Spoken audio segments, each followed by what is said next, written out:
Welcome, everyone, to Women of the Military podcast. I'm really excited to have Nancy here. She was recommended by a close friend, so I'm really excited to hear her story.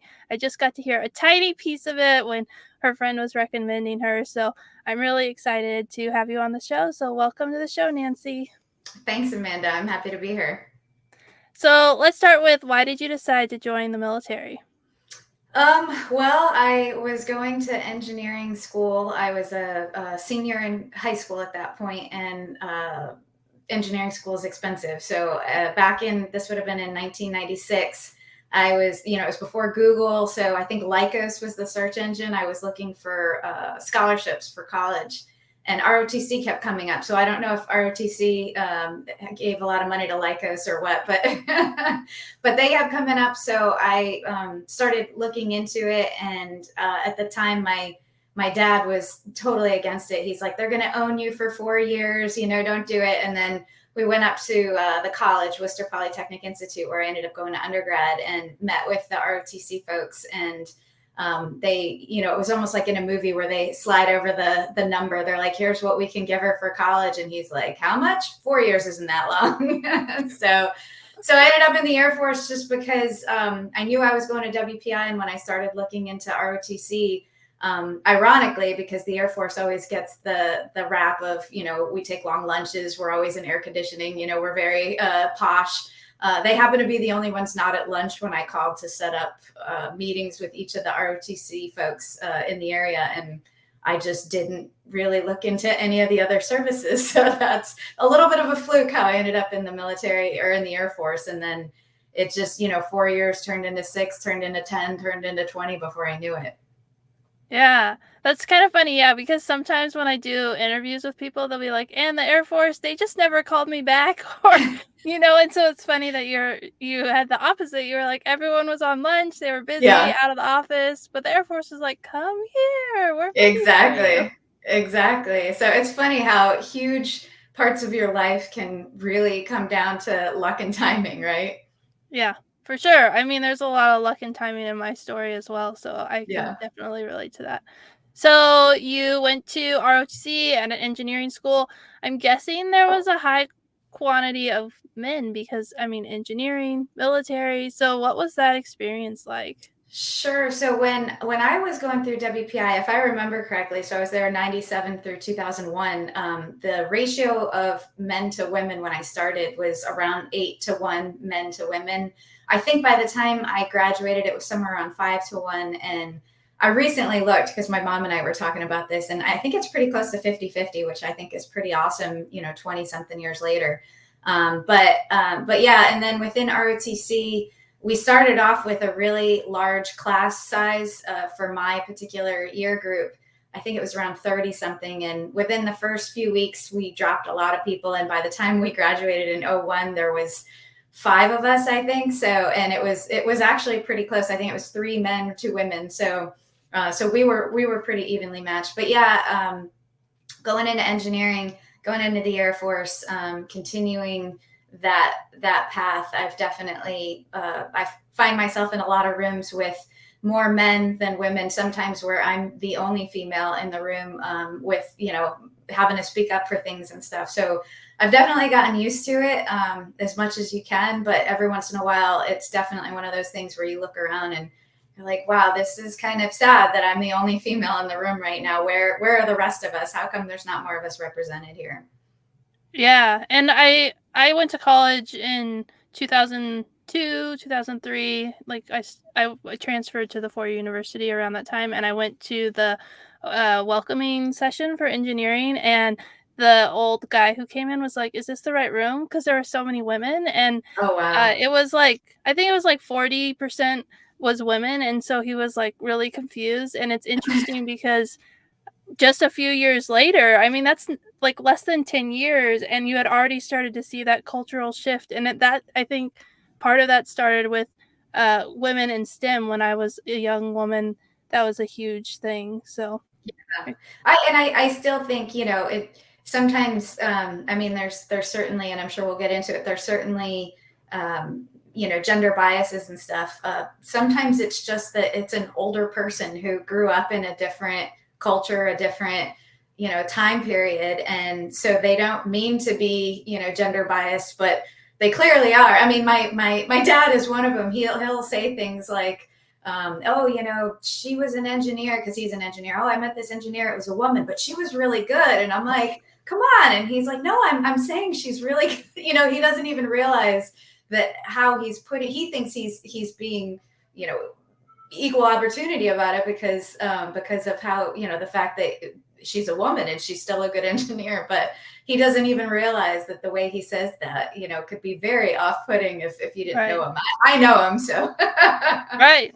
Yeah, that's true. Yeah, there's a lot of gender biases and people who don't even, because I'm sure he was just trying to make a joke. And for me, it was like kind of offensive because I was like, why wouldn't it be the engine? Like, you're in the right place. But that's an interesting way to like remember perspective and like how sometimes when you hear things, you're like, get all bristled and then you're like, oh, he probably was just making a joke and it just didn't come across that way. Right. I know. I think, sometimes it's a fine line between giving people the benefit of the doubt and then also, not letting people disrespect us or walk all over us or whatever. And it really, I think a lot of the times comes down to judgment and relationships that we have with people, of knowing which side of the line we want to be in that particular moment. And I'm sure, we can all say sometimes we've gotten it wrong. Right. But yeah, it's still a thing, which is unfortunate, but I think it's getting better. Yeah, I think so too. So you also mentioned you graduated in 2001, and that was a big year for the military. A lot of change. September 11th happened. So did you go on active duty before September 11th happened? And then what was that experience like? Sure. Yeah. I mean, it's crazy to think how long ago that is now, but I graduated and commissioned on the same day, May 19th, 2001. Actually started active duty June 1st or whatever the first day of that week was. And so I was at Hanscom Air Force Base in Boston, young second lieutenant, working in a program office, honestly pretty bored. I didn't really like it very much, which kind of, created the trajectory for the rest of my career. But yeah, I mean, I just remember being in the office that day and all of a sudden people said, hurry up, come into the conference room. They had the news up on the big screen, and the first plane had just crashed into the Twin Towers. And then, minutes later, the second one did as we were watching it on the screen. So it was chilling, of course. I mean, I don't need to, I don't need to belabor that at all, but it was interesting just how, I think it was just a profound feeling. I'm getting like chills just thinking about it, of not knowing how is this going to change, the world, the country, the military that I'm in right now, as we started to hear within weeks of, people deploying and stuff. It just, I mean, I don't think it would have changed if I had gone in the military or not. It's just, obviously when I went in and earlier in 2001, we were in a much different world where, we'd, been involved in some operations and stuff, but nothing of that magnitude. And so obviously none of us saw it coming. So it definitely felt profound, scary, and just, confusing, I would say. Yeah, for sure. I mean, I grew up in California, so I woke up to the news, and so it's always interesting to hear people who saw it happen, as it, live, instead of like waking up to this weird radio message that was like, I was like, what is going on? Like, where's my music? This is right. What's going on? And I remember too, just trying to, call, like, you just wanted to talk to people. Like, we didn't have anything to really say because nobody knew anything. But I remember being on the phone with my mom and my cousin, the three of us on a call. And even just to make that happen was difficult because, of course, all the phone lines were gummed up and stuff. So I just remember us being on the phone and I was standing outside on this little balcony of the apartment that I was sharing with a roommate. And it was, I think, a day or two later after they had grounded all the other air traffic. And I just remember standing out on the balcony and we kind of didn't even know what to say to each other. There were moments of just, solitude on the phone and looking up at the sky and realizing, I mean, not that I always saw planes flying over, but I wasn't too far from Boston Logan Airport. So it was not unusual to see traffic in the air, and just realizing I'm not going to see any planes, and who knows when I will. So just, very, of course, eerie and somber, of course. I mean, I'm sure I'm not saying anything that's shocking to anybody. Yeah.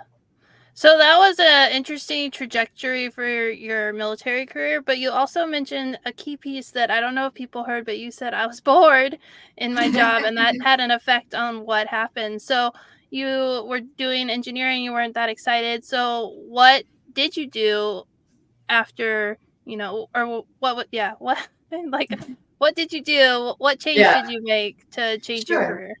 So it's not that I didn't love engineering. It's that what I didn't realize is that the Air Force doesn't use engineers the way, Lockheed or Boeing or Northrop or one of these other companies would use us for. So I was expecting, I just spent 4 years doing all this math and science, and I was expecting to be hitting the books and, designing things or whatever. I don't know exactly what I had in mind, but what I realized fairly quickly was that the Air Force uses engineers as technical oversight. And so now it seems obvious to me, but at the time I was young and ignorant and bored. So I didn't like sitting in a program office overseeing other work. And so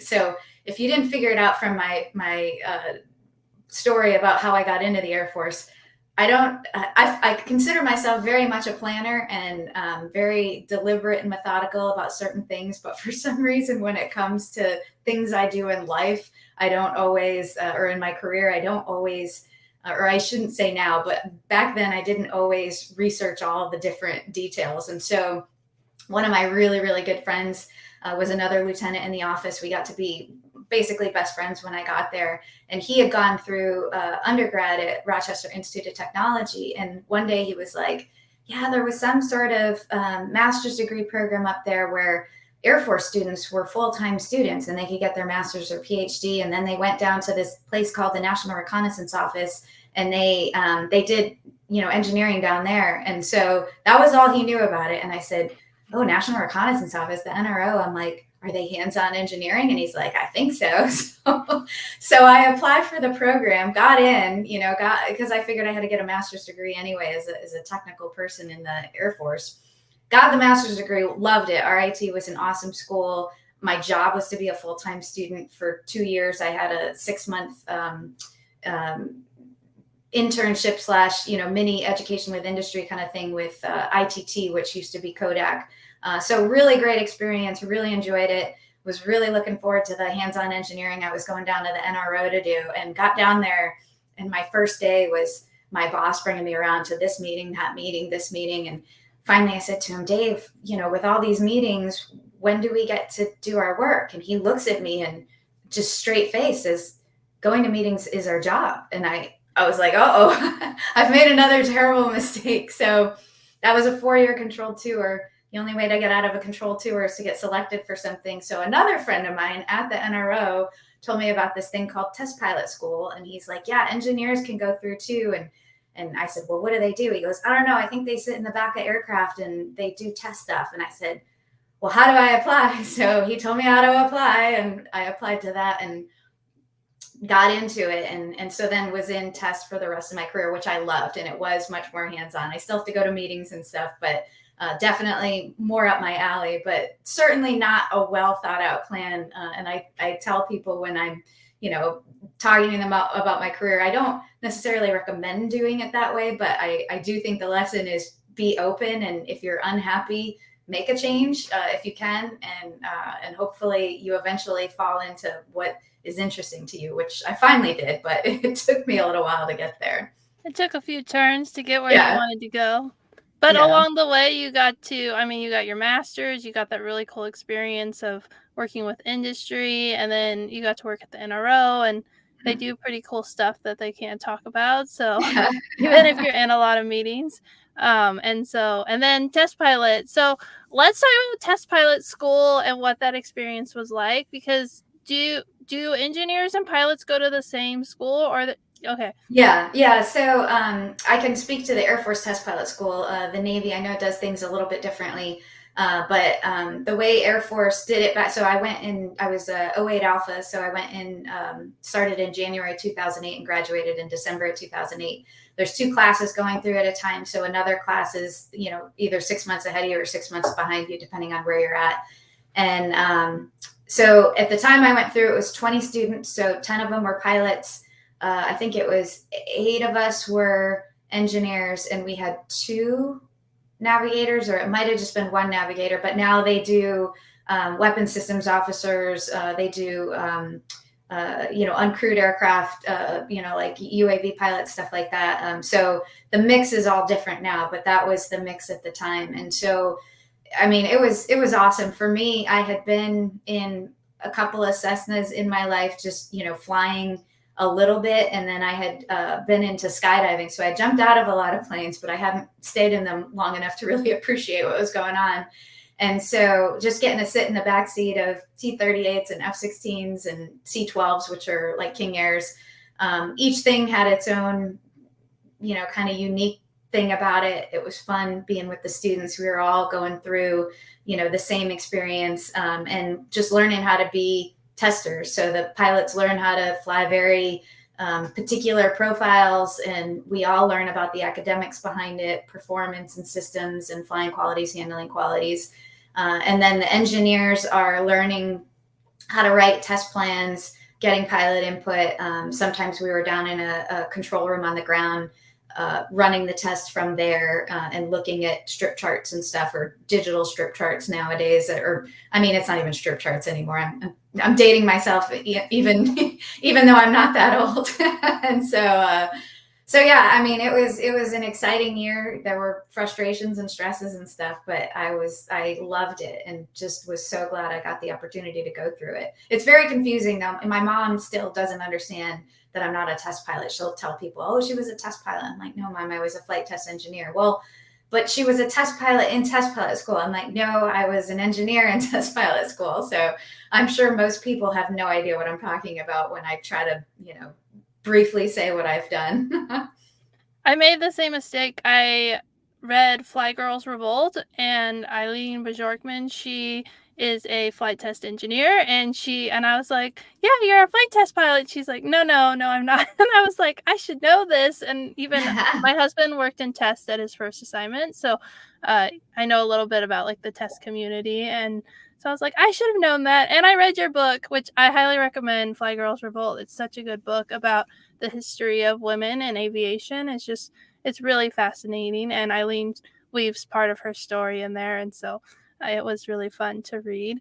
I actually listened to your podcast with her in it, because I was at Edwards Air Force Base for a long bit of my career, and of course she's just a very well-known and highly respected person at the base. And so I got to interact with her a few times. I'm sure she wouldn't remember me, but just a very impressive woman. So when I saw that you had interviewed her, that was one of the ones I listened to. So it was quite interesting to hear her take on things. Yeah. So that's really cool that you guys have that tie-in. So I'll link to that episode in the show notes if people want to listen to it, because she didn't talk a lot about her career. She talked more about the book, but her story is really interesting as well, especially going through test pilot school when she did so much, when women were first getting into that career field. And so that was really interesting. So did you get to do the hands-on engineering that you were looking for as a flight test engineer? I would say yes. I mean, it wasn't what I had initially pictured when I was going through undergrad, or even grad school, but I definitely got to be more hands-on. After test pilot school as a student, I went to, so that's out at Edwards Air Force Base in California. I went to the 419th Test Squadron at Edwards, which is all the bombers. So I worked on, at the time, the B-1, the B-2, and the B-52. And I got to fly in the B-52 quite often, and the B-1 a few times. I got to go inside the cockpit of the B-2, but they never let me go airborne in that one. But I loved it. I mean, just worked on all different types of programs, new weapon systems, software upgrades, just a lot of different interesting work. And then I actually got dragged back to test pilot school to be an instructor. And I say dragged back because I didn't want to, and I'm lucky that I had built a good reputation for myself. So they wanted me back, which I guess, I should have been happy about, but I was not thinking I would enjoy being an instructor. And it's funny how, and my mom says this a lot, like sometimes the things that you're least excited about turn out to be some of the best experiences. And that was so true. I worked on staff for 3 years and just worked with some amazing people, got to see a lot of students go through and see their whole evolution of what I had gone through, where they're excited, then they're annoyed, then they're stressed, and then, like some happiness peppered in there as well. And so it was really rewarding to see them as students as well. So it ended up being a great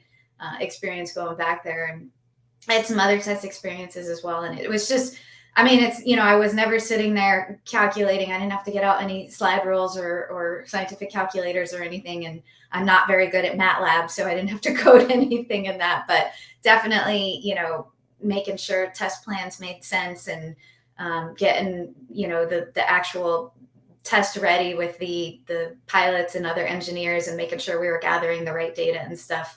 That kind of problem solving is definitely something I feel passionate about. Yeah, I think it's interesting, especially if you work in the military, how different engineering is from college. But I think engineering is kind of like what you learn in school is, very technical and not, the typical experience for people. But I don't interview people who work in engineering, so maybe it is. But it is interesting how different it is. I went back to get my professional engineering license, and I think that was a big thing because as a civil engineer, I wasn't doing any math or engineering. I was doing project management, and I Mhm. really missed doing the math part of it. And so I was able to get my math fixed doing my professional engineering license, which is an 8 That's hour test. That's a lot of That's fun. impressive. Yeah. No, I took that test out of undergrad, and I think you have to take multiple things, right? I never Yeah, did the the engineering. that was enough Yeah, for me. I'm like, nope. yeah, you have to take the EIT, the engineering and training, and then there's to get your professional engineering, there's another 8, or depending on what state you're in, there might be extra tests, but there's an 8 hour test to get your professional engineering license. So, yeah, Well, that's impressive. Congratulations on that. thanks. I actually don't have it current anymore, but it was really fun to do. Yeah.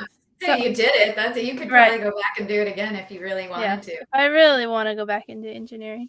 So, yeah, so you went to be an instructor, kicking and screaming, "I don't wanna do this," but the military doesn't really give you a choice, and No. so you did that and you loved it, and, um, after that, what happened next in your career?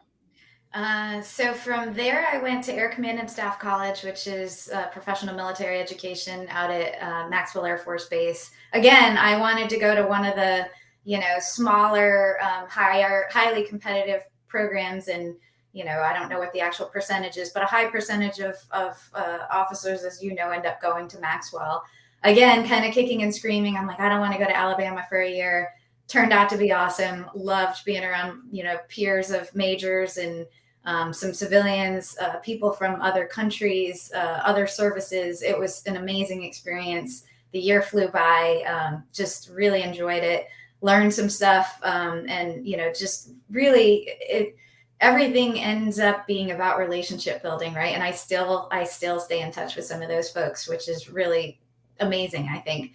And then from there, I went back to Edwards. So my career, I hopped back to Edwards quite often.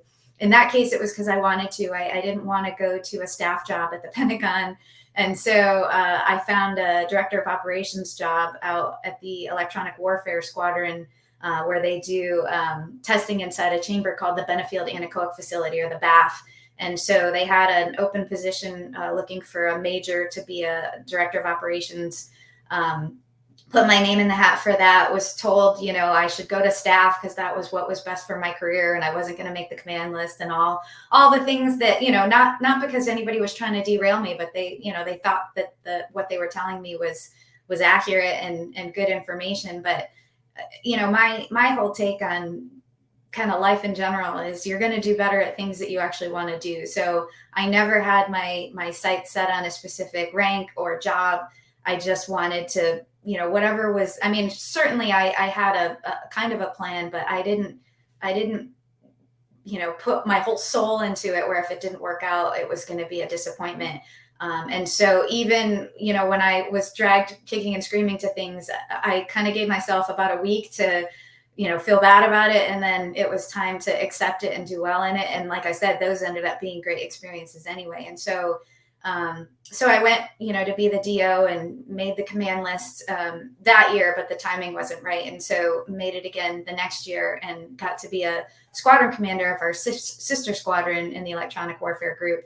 And so, being a squadron commander was really the pinnacle, I think, of my career, just because it's just really rewarding to see a squadron continue to do good work. They were already doing good work under the previous commander, and just seeing all these young new engineers come in. That was probably one of my favorite parts, was seeing these brand new engineers who the flight chiefs who worked for me did a phenomenal job of recruiting, getting them to come out to the desert in Edwards, and be excited about it, and just seeing them develop over those 2 years, and then continuing to see their development, like on LinkedIn and Facebook and stuff like that, was just really rewarding. I mean, being a part of people's development and just an amazing team, and helping to foster a good team is just something that I feel very passionate about. So it was a great assignment there too. Yeah, I love how you talked about two things. You talked about, like, you gave yourself a week to be sad, which I think is so important in military life, because sometimes you are like, well, this is what I have to do. I just need to, like, not show emotion and just be fine with it. And in a way, you did that, but you allowed yourself to have that week to process and be like, I'm sad about this. This is how I feel. Okay, now it's time to move on. And I think that time to process is so important.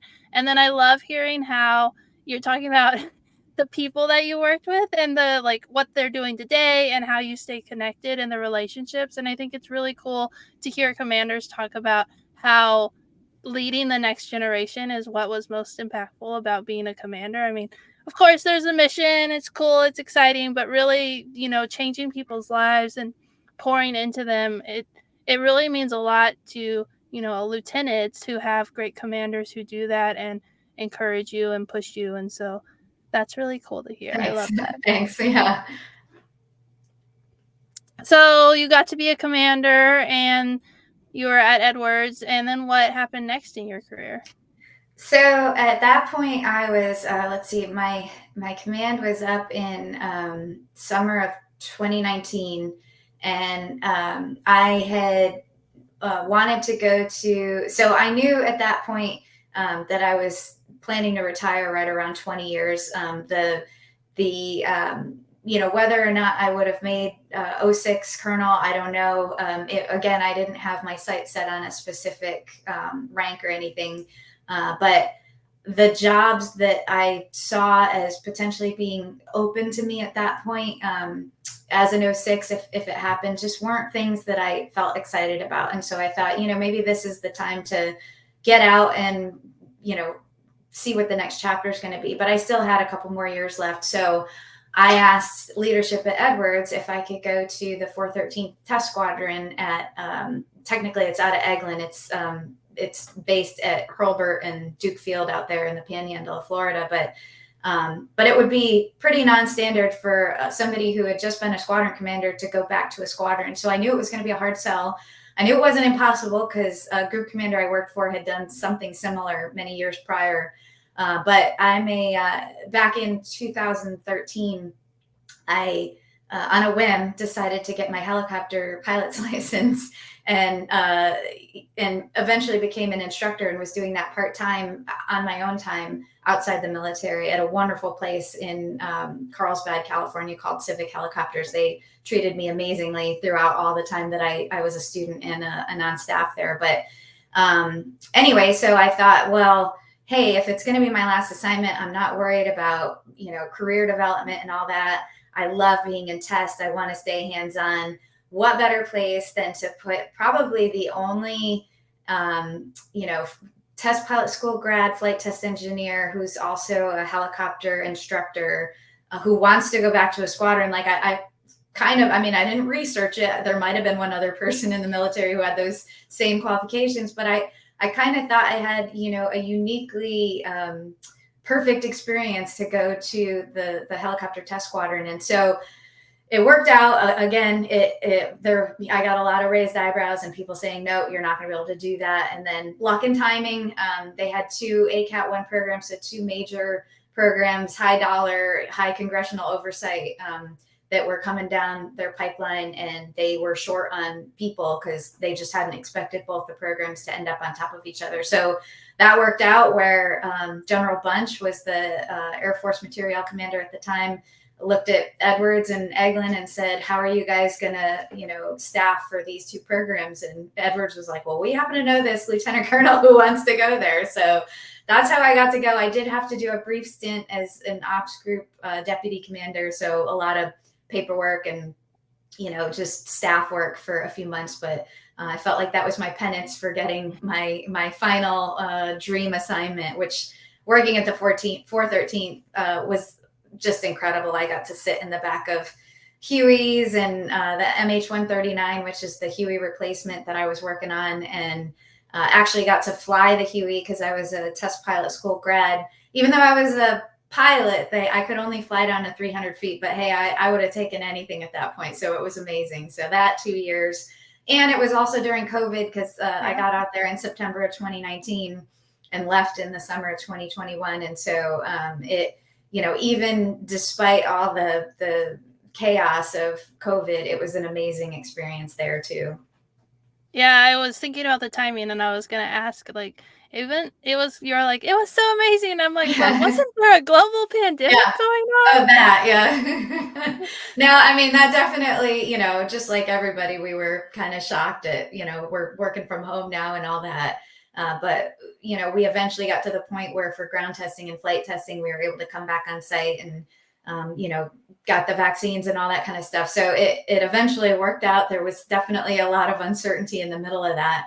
But I think even that, you see the best in some people come out. Like our commander at the time, he had basically like we all got sent home, and then he went from being the director of operations to the commander of that squadron like a month or two later. So huge undertaking for a brand new commander, and just a really solid leader. He was very deliberate about how we use teams and all that kind of stuff. So I think having that early on, when a lot of organizations were struggling with how to use Microsoft Teams even, and never mind how to use it effectively, I think that really helped keep it as positive as experience as it could be, amongst all the uncertainty. So it was great working for somebody who, just had a vision and was also open to feedback. You could be very candid with him on how he was handling things, as long as you did it respectfully and stuff. So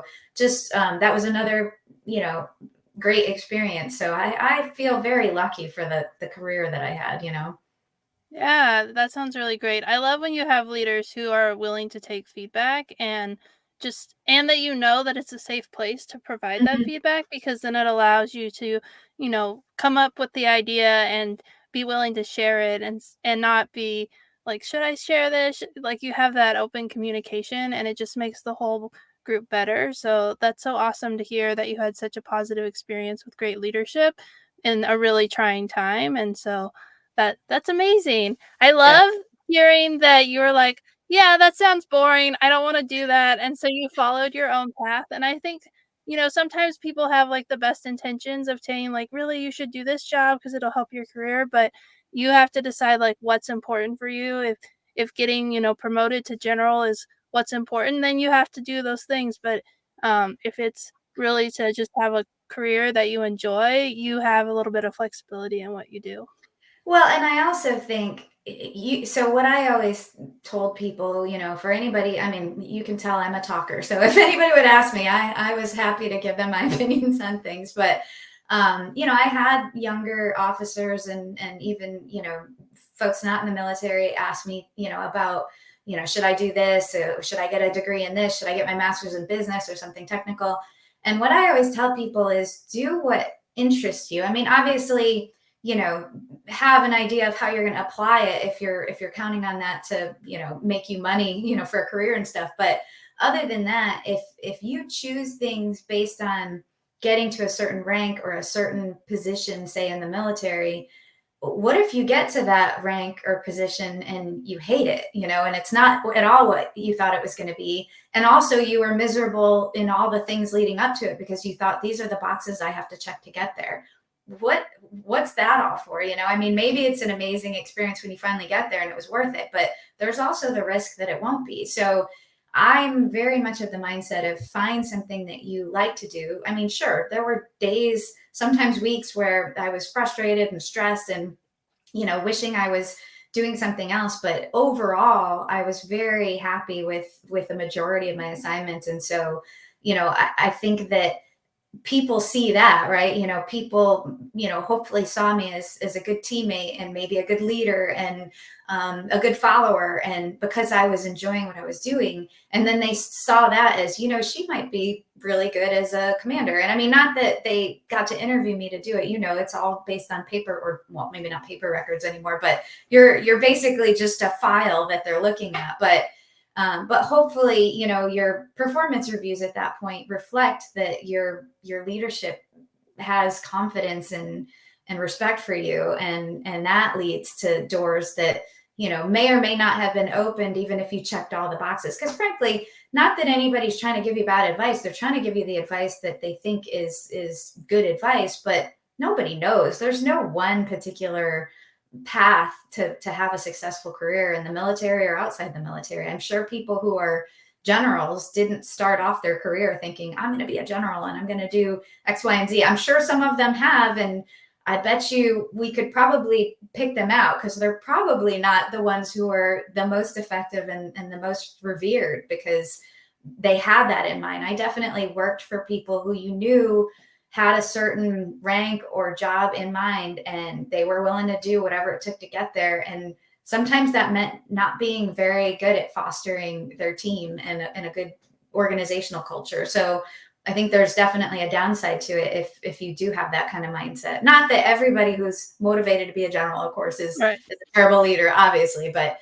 I think our motivations definitely bleed through into how we approach things. So, if we're doing it for the wrong reasons, people pick up on that.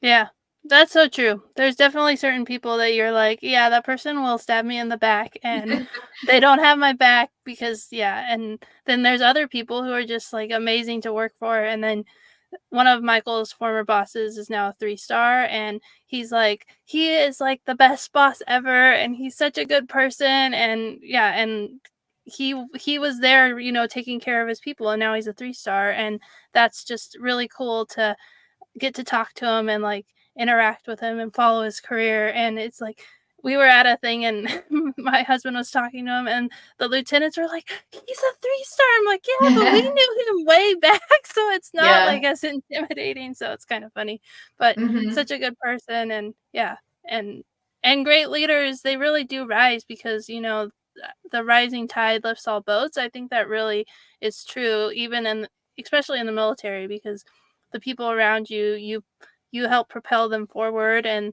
they make you look good, and then that helps you get promoted. And so that is true. Hmm. Yeah, for Yeah. sure.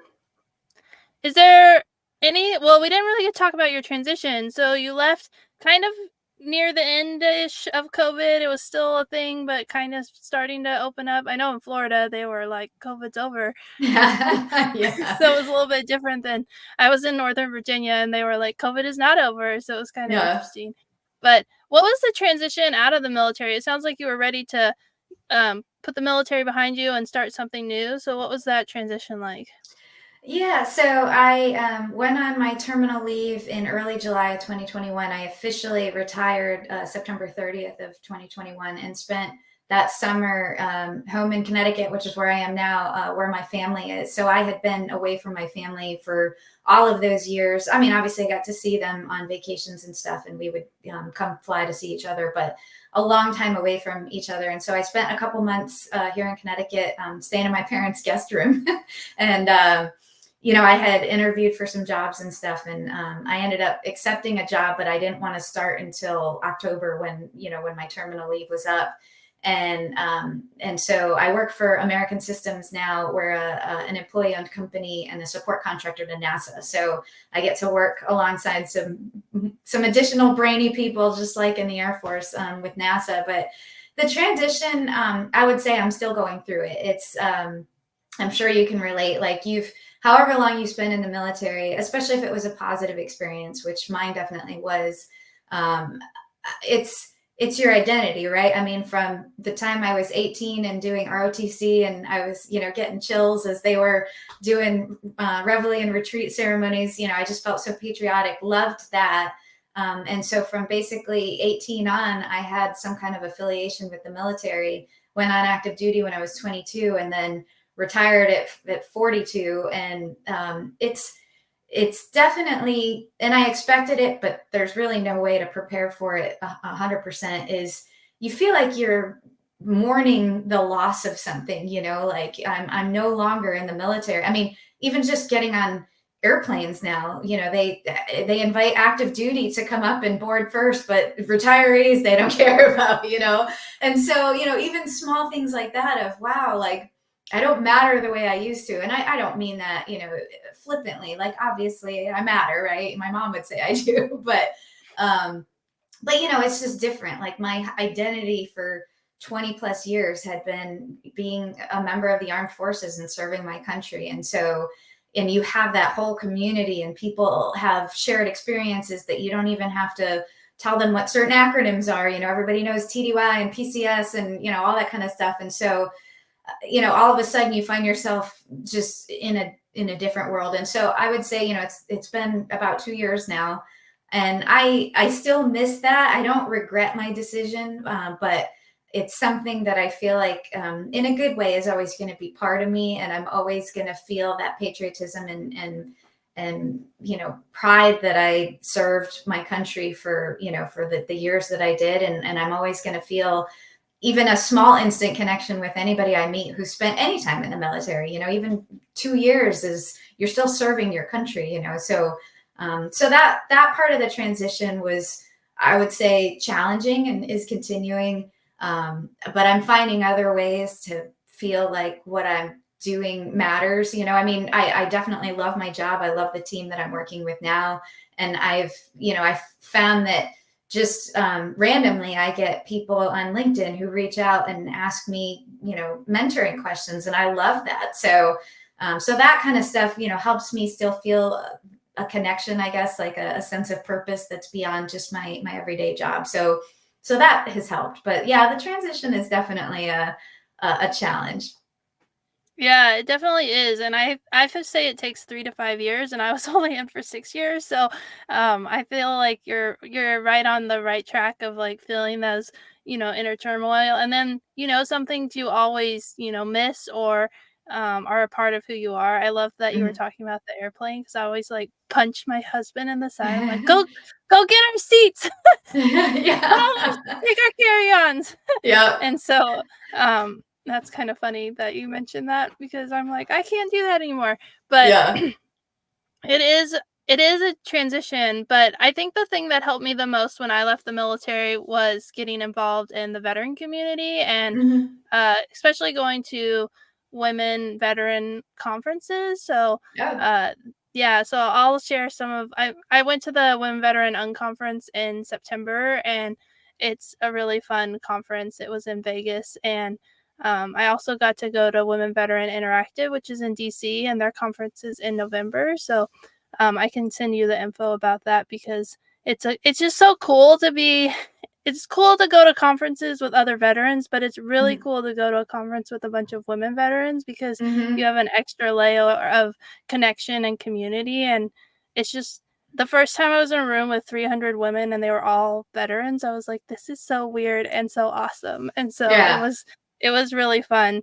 So I'm always up for a women veteran conference and veteran conferences as well, just because they're such a great way to connect with other veterans. But yeah, the veteran Yeah. community is amazing. So if you're not plugged in there, I'd highly recommend starting to connect with other veterans, because they understand what you're going through, and they have all these resources that can help you if you ever need anything. So Yeah, absolutely. Any information you want to send me, I would love to get. I mean, you when you said, it's awesome to be in a room with 300 other women who are veterans, it made me think of how we almost take for granted, I think, as women in technical fields, that we're almost always outnumbered in a room as far as male to female ratios. And so it's almost sad that it's like an amazing thing to walk into a room of women who are, who've had shared experiences and stuff. And hopefully someday other women will look at us and be like, well, what's the big deal about that? I'm right. around, at least half women all the time,